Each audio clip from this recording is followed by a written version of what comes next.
A very complex weather pattern is now developing across the Pacific Northwest into Montana. Hello, everyone. It's Sunday afternoon at 1:30 p.m. I'm Chief Meteorologist Mike Hurd, stepping in on the weekend to get you the latest on-demand storm tracker forecast information. Deep trough carved out here, and you can see quite a bit of rain sitting across southern and eastern Idaho that will be lifting back up towards the north. So this area low pressure, you have to keep an eye on it because you got these outer bands of moisture trying to funnel around this thing.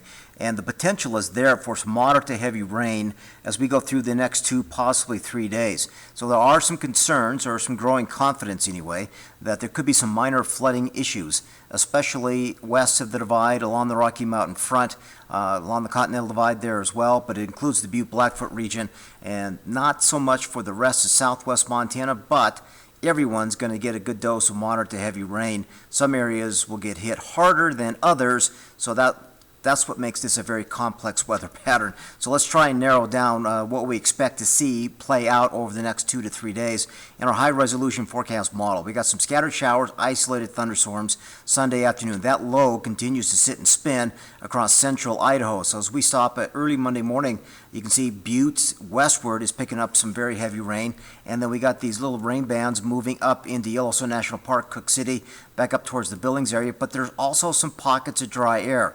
So lesser impacts between Dillon and Bozeman and West Yellowstone Sunday evening into Monday morning. And you can see the model saying very aggressive with these outer bands rotating around this low out across the western half of our viewing area by Monday afternoon, and slightly drier for Bozeman and West Yellowstone back towards Dillon and Ennis.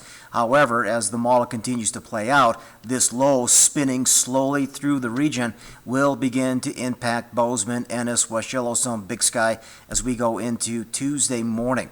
Higher mountain snow, some lower elevation rainfall, and again, it could be heavy at times. It's going to be a steady rain for some, and others is going to be this off and on variety as we go through the next several days. So here's your forecast model for precipitation totals as we go into Monday afternoon and evening.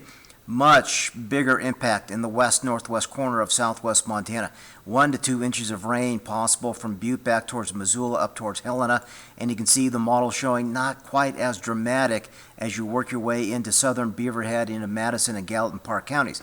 But give it time, that will fill in, and we'll expect to see an increasing chance for rain Monday into Tuesday for Bozeman, Big Sky, West Yellowstone, and Ennis. But Butte, Anaconda, Wisdom, 1 to 2, possibly up to 3 inches of rain.